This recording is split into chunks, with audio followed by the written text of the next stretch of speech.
Boa noite para você. Nós estamos recomeçando aqui, né? Mais um trabalho aqui no Sem Limites de hoje. Já conversamos sobre o CrossFit e agora nós vamos a outro tema, meu caro Rony Brainer. Agora nós vamos falar com a Ellen Sayara. Ela é fonoaudióloga, ela atua em várias empresas nessa área de fonoaudiologia, também no setor de saúde pública em outro município, mas em Jiqué, na clínica Integrare, ela dá lá assistência, né? Atende as pessoas nessa área da fonoaudiologia. E é o assunto que nós vamos, o tema que nós vamos, a partir de agora, debater no programa Sem Limites, esclarecendo até muitas dúvidas, né, com relação à questão da fala, da comunicação oral, né, de uma maneira geral. É isso aí que nós vamos tratar a partir de agora. Isso mesmo. O pessoal de casa aí, quiser mandar pergunta, aproveita aí. Estamos aqui com a doutora agora aqui para responder para a gente. O pessoal deve ter muita dúvida, né? Então fique à vontade, o programa é aberto, envie sua curtida, seu comentário, pergunta, que a gente vai debater aqui nesse programa Sem Limites, né, Wilson Novaes? Pois é, nós já vamos começar com a apresentação da nossa convidada, a Ellen Sayara. Ela é natural de Maracás, Ubaíra, né, do Vale do Jiquiriçá, e já faz aí esse trabalho. Há quanto tempo você está atuando aí? 3 anos. 3 anos, né? Está atuando aí, se possível. Não precisa ser muito próximo, não, mas só para a gente ouvir melhor a comunicação daquilo que você mais está aí trabalhando, que é com a voz, a gente precisa ouvir melhor a sua voz. Mas, Ellen, como é que é o trabalho do fonoaudiólogo? Quando é que eu sinto, que eu digo a quem está nos ouvindo, quem está nos vendo aí, tem a necessidade de ter uma orientação de um fonoaudiólogo ou de uma fonoaudióloga? Boa noite, gente. Na verdade, a fonoaudiologia trabalha desde a primeira infância, né? Então, existem alguns testes que nós realizamos, como o teste da orelhinha, o teste da linguinha, isso com o recém-nascido, e o nosso trabalho vai até a fase idosa, né? Então, a terceira idade. Com pacientes com casos de AVC, casos de disfagia, e a parte de audiologia também, né? Da audição. Então, nós trabalhamos com essas questões, tudo que envolve a comunicação humana, né? Então, a oralidade, a audição, questão da voz, da fala. Então, a parte da educação também, damos esse suporte às crianças, né? No âmbito escolar, na saúde pública, né? Dando esse apoio tanto da prevenção quanto da promoção de saúde. Então, é uma área muito ampla, né? Com muitas possibilidades de se trabalhar. Na clínica Integrare, eu trabalho muito com a questão da linguagem. Então, um trabalho mais clínico e direcionado a essa questão da oralidade, das trocas que as crianças podem realizar, crianças autistas que não têm essa questão da iniciação, né, do conversar, dessas habilidades pragmáticas e conversacionais. Então, é uma área muito ampla. Ellen, eu vou fazer uma primeira pergunta. Assim. Tem pessoas que dizem assim, quando eu estou nervoso, quando eu estou agitado, eu começo a gaguejar, eu tenho dificuldade para falar. O porquê disso? Porque existe uma série de fatores que podem acabar influenciando, né? A disfluência, conhecida muito como a gagueira, ela pode ser um quadro permanente, então a pessoa pode nascer com essa patologia, pode ser hereditária, inclusive, né? Pode se passar de pais para filhos. Tem os fatores ambientais que acabam influenciando, fatores emocionais, etc. E existe a questão do nervosismo, né? Algumas pessoas podem representar isso no corpo, com alguns movimentos, outras pessoas podem representar isso na voz, porque faz parte da nossa característica, né? Mas aí não é um quadro patológico, porque se ela está num ambiente que ela se sente confortável, num ambiente onde ela tem essa segurança um pouco maior, isso não acontece. Mas quando é um quadro mais patológico mesmo, desde a primeira infância você já consegue perceber essa questão da disfluência e da gagueira, aí nós temos que entrar com intervenção. Mas muitas vezes é questão de respiração, né? Se é muito frequente essa questão da gagueira, então o ideal é que antes se faça uma questão de relaxamento, exercite bastante essa questão da respiração, que a gente consegue diminuir. Tanto você, Ellen, a profissional, como o Brainer, que é jornalista, e já viram muito aquela Gaga de Ilhéus, né? Gaga de Ela, Ilhéus. inclusive, ela ganha dinheiro, mas ali é demais. Aquilo ela faz um tipo justamente para chamar a atenção, tanto que ela é chamada para os programas onde ela trabalha em TV, em web, já trabalhou em outros canais aí. Aquilo é normal, para falar uma palavra tem que fazer aquela... Você acha o que ali, ele? Pelo pouco que eu conheço Sim. dela, eu acredito que ela seja um caso patológico, né? Patológico. Seja a gagueira mesmo.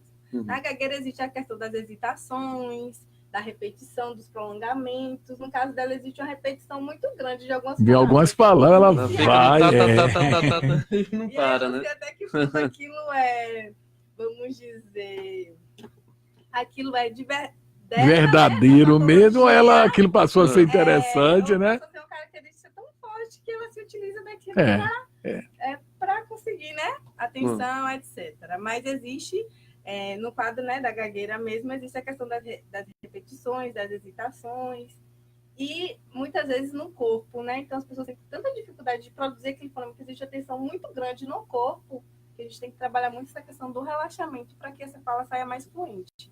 É comum acontecer algumas disfluências, né, na nossa fala, mas quando isso acontece com um ciclo muito intenso, muitas repetições, então a gente tem que entrar com intervenção mesmo, tá? Diminuir. Lembrando que a gagueira não tem cura. Isso que eu ia perguntar. Tem cura, não tem? Ela não tem cura, ela tem tratamento. A gente consegue diminuir muito esse índice de disfluência, mas é um quadro permanente, né? Que vai acompanhar a pessoa por toda a vida. Por toda a vida, né? E existem casos, Brasil, que pais ficam numa preocupação enorme, assim, na primeira fase. Principalmente pais de primeira, como diz assim, marinheiro de primeira viagem, né? Que diz assim, meu filho tem tantos anos, o filho da minha irmã, do meu vizinho, do meu amigo, já fala tudo, o meu não fala. E depois a criança vai aprender isso com o tempo. Por que desse retardo, assim, da comunicação, da voz, da fala? Por que isso? Nós temos que ter um cuidado muito grande com essa questão das comparações. Nós temos os marcos do desenvolvimento, o que é típico, né, para aquela faixa etária. O ideal é que a criança, a partir de 1 ano e meio, já consiga produzir algumas palavras, né? Primeiro ela começa com os balbucios, que não tem significado, né, que é o papá, que é a mamãe. Conforme a gente vai atribuindo significado, ela vai aprender. Porém, nós temos que ter uma preocupação com relação a esses marcos, né, e os limites. Por exemplo, se a criança ela tem 2 anos e ela ainda não realiza, ela não tem essa iniciativa de querer se comunicar oralmente, é uma criança que aponta muito, e aí os pais, por já saberem, por já conhecerem, ofertar o que essa criança está solicitando, então ela não vai ter também essa questão da necessidade tão grande de se comunicar oralmente. Então, nós temos que observar e passar por uma avaliação, porque cada criança vai se representar de uma forma, né? Algumas crianças podem demorar um pouco mais, algumas um pouco menos, mas nós temos que ter cuidado com esses limites, né? O que é comum e o que é mais de acordo, né, com a faixa etária, por exemplo. Então, se a criança tem 3 anos e ainda não produz frases, né? Só palavras isoladas. Porque a criança com 3 anos já tem essa habilidade de frases um pouco mais complexas, de contar história, de prestar atenção aos fatos. Então, nós temos que estar atentos a esses limites, né? E esse cuidado um pouco maior, porque os pais às vezes têm uma ansiedade muito grande, principalmente com o autismo, né? Os pais podem prejudicar, então, né? Então, às vezes, acaba depositando uma ansiedade muito grande na criança. E tem que dar tempo também, né? A gente não pode ficar comparando, porque fulaninho já fala, porque fulaninho já isso, já aquilo. A gente tem que observar o indivíduo de forma isolada, no sentido de ser... Cada pessoa, cada indivíduo é um indivíduo, né? E vai representar aquilo de alguma forma. E nós, seres humanos, temos nossas similaridades e diferenças, né? Mas a gente tem que estar atento a alguns limites. É isso mesmo. Agora você falou no começo sobre o teste da orelha, né? Da orelhinha. Eu nunca entendi muito bem como é que funciona Tem o do isso. pezinho para casas e da orelhinha no caso de você. Coraçãozinho, orelhinha, nós realizamos o da orelhinha e da linguinha. O da orelhinha nós vamos avaliar como está a audição dessa criança. Isso precocemente, porque estudos comprovam que quanto antes a gente consegue identificar uma perda auditiva, por exemplo, mais essa criança ela pode ganhar, né? Isso oralmente, por exemplo. Se a gente consegue identificar uma perda em um bebê recém-nascido de meses, então a gente consegue entrar com intervenção precocemente. Então essa criança não vai perder fases importantes do desenvolvimento. Ela não vai ser privada de sons que são importantes para que ela possa interagir e se comunicar. Então, nesse exame, a gente consegue observar justamente isso. Existe a primeira fase, que nós fazemos e realizamos como está. Com 15 dias, nós fazemos o reteste. Se essa criança passar, ela é liberada. Se existe caso na família, nós temos que estar um pouco atento, né? Porque pode ser hereditário também. E caso a gente perceba se essa criança não passar nesse teste, né, então nós fazemos um acompanhamento um pouco mais de perto para saber se ela tem chances ou não de ter uma surdez, por exemplo, né? E caso a gente consiga identificar, nós fazemos mais exames conforme ela vai crescendo para já entrar com a intervenção um pouco precoce. O Ellen, no caso do profissional que trabalha com a voz, né, um cantor, radialista, um apresentador, inúmeras profissões, dependem muito da voz, né? O padre, o evangélico lá, o pastor, enfim, todos aqueles que dependem, né? O advogado, né, que vai fazer um júri, ele depende da voz, essa coisa toda. Essas pessoas, elas devem ter alguma técnica especial, porque muitas vezes a pessoa fala demais e não é atingida na voz e fica com problemas, e aí? Muitas pessoas se utilizam da voz como instrumento de trabalho. De trabalho, né? Professores, radialistas. Professores, bem lembrado. Então, nós temos alguns cuidados que devemos ter, algumas orientações. Os que são, né, benefícios e algumas coisas que são malefícios. E existem também técnicas de aquecimento e desaquecimento que podem ser realizadas, mas aí vai depender de cada indivíduo. Algumas orientações que nós costumamos dar, por exemplo, é a questão da água, que é extremamente importante, né? Porque na laringe, que fica na garganta, nós temos as pregas vocais, que são responsáveis por gerar o ar, sai dos pulmões, passa pela traqueia, e chegando na laringe, ela encontra o impedimento, que são as pregas vocais. E aí vai ter essa vibração que nós vamos produzir o som. Mas esse som ele não tem significado, não tem nenhum... É um tom puro, digamos, né? Aí chegam os articuladores, que são lábios, línguas, boca, e a gente consegue articular para que tenha significado. Então, qualquer patologia que exista, geralmente é em região de prega vocal, né? Como, por exemplo, os nódulos, os pólipos, que são justamente causados pelo uso inadequado dessa voz. Então, a pessoa que se utiliza muito da voz não tem alguns cuidados, né? Como, por exemplo, beber água. A água natural, gelada, água mais morna, qual é melhor? Que ela seja natural. Natural, né? E não extremamente gelada por conta do choque térmico, né? E também por conta da agressão a essa musculatura. Nem muito quente também, né? Ainda mais aqui que aqui tem, né? Essa questão de ser água natural que é quente, né? Então, ainda que ela seja temperatura, né? Ambiente, pouco não morna, mas assim, você consiga beber, evitar o uso do café, por exemplo, antes do uso prolongado dessa voz, evitar o uso do café, derivados do leite.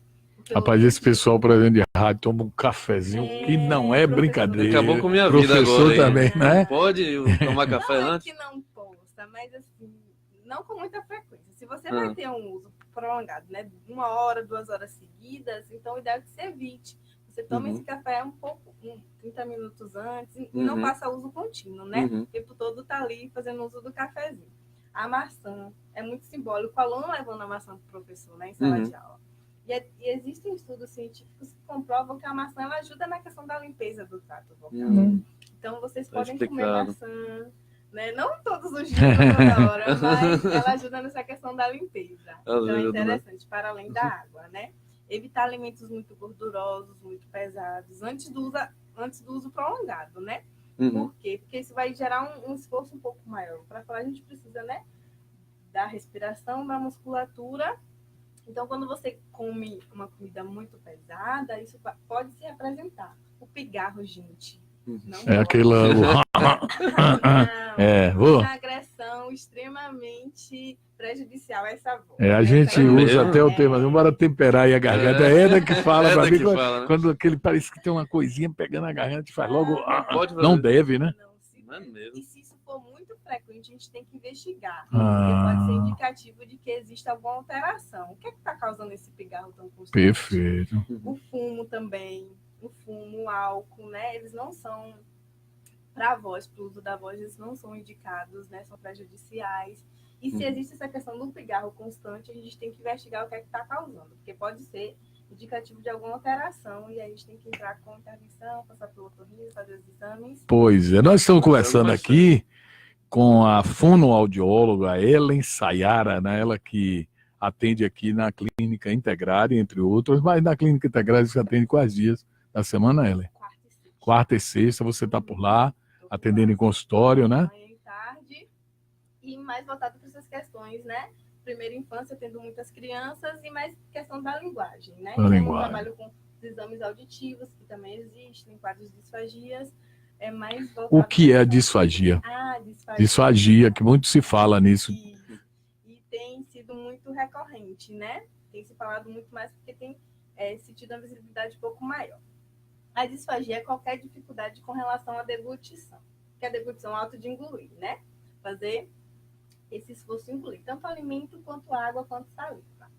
Acontece muito em casos de pacientes idosos, acamados, por conta, né, Até da posição do envelhecimento, né? Desse envelhecimento natural dessas estruturas que são responsáveis. Por que a disfagia é perigosa também, né? Porque pode existir, na disfagia existe o escape de alimento.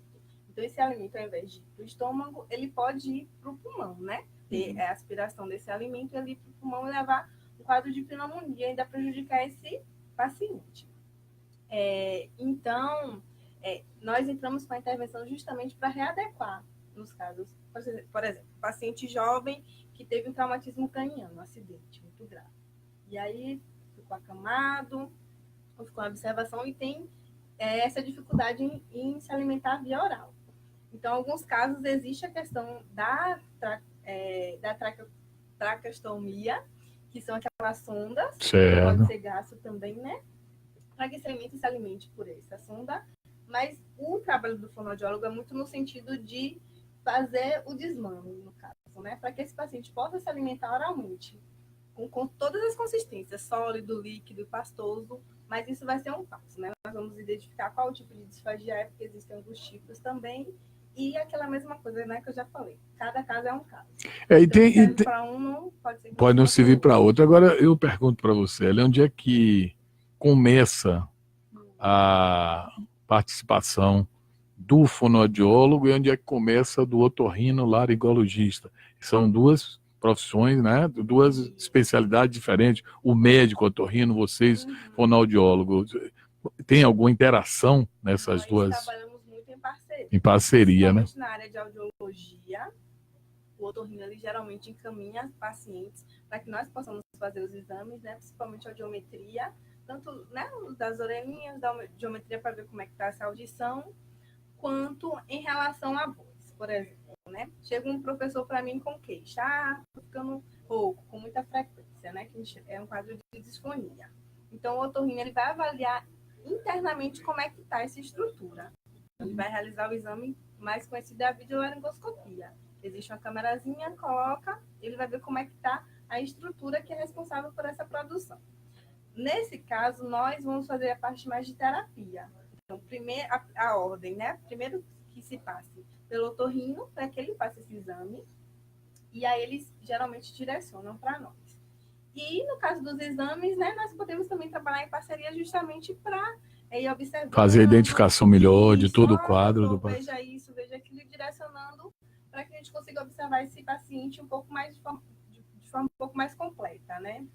Pois é, e nós estamos aqui com quem ligado com a gente, Valdemir Vidal, Eliel Santos, Rita Souza, esse é o pessoal que já entrou, né, além de todos aqueles que já estão conosco desde a primeira parte, Né Santos, Marcos Mascarenhas, o Ivonilton Gonçalves, esse Ivonilton está lá em Piauí, Patrícia Gomes, Michele Santos, Júnior Souza, Lúcia Alves, Júnior Machado, Leni Silva, todo o pessoal nos acompanhando, Antônio Novaes, Raildo Oliveira, e acompanhando também pelo Instagram, né? No Instagram. Ioneide Duarte está aqui pra gente. Pedro Maia, Liz Midley lá em Salvador, Claudenice Barbosa em Salvador, Manuel Pedro Souza Filho, Danúzia Souza de Góes, o Manuel Pedro está curtindo a gente. JP Porto, o Antônio Novaes diz, olha, muito interessante esse tema, está gostando do assunto, está achando aí bem orientador, né? Eita, tá bebendo café, ela é por causa da caneca dela, mas é uma água. É a caneca aí do artista plástico, Chico Salles, que tá ligado com a gente, ele fica de lá. Laís Melo, acho que é minha filhada, rapaz, Salvador, Laís. Simone Pereira, todo esse pessoal ligado com a gente, gostando desse papo, bem esclarecedor, e a gente também encerrando nosso tempo aqui com você. Prazer tê-la aqui com a gente, Ellen. Ellen Sayara, ela é fonoaudióloga, atende entre outros locais aqui. Pode falar os outros locais também, além da Integrare? Na Audioclean. E na Psicologia e Saúde. Aqui em Jiqué você atende. Aí você tem um atendimento também público, né? No município de Santo Inês. No NASF, né? Que é o Núcleo de Saúde da Família, que é mais nesse sentido de prevenção e promoção da saúde. Tá bem bom, a gente lhe agradece, viu? Foi muito bom, curto, mas o suficiente para esclarecer muita coisa. Obrigado a você, viu? A gente ainda volta um outro dia a nos falar, vamos trazer uns temas aí.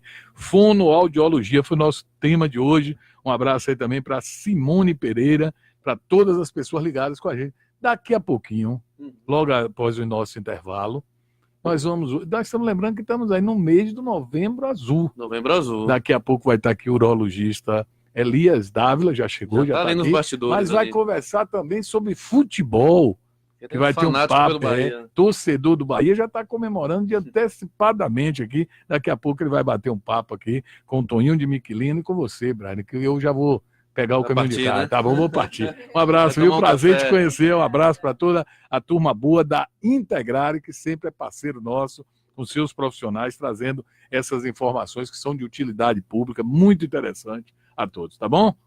Tchau, gente, um abraço, até daqui a pouco. Até daqui a pouco, valeu.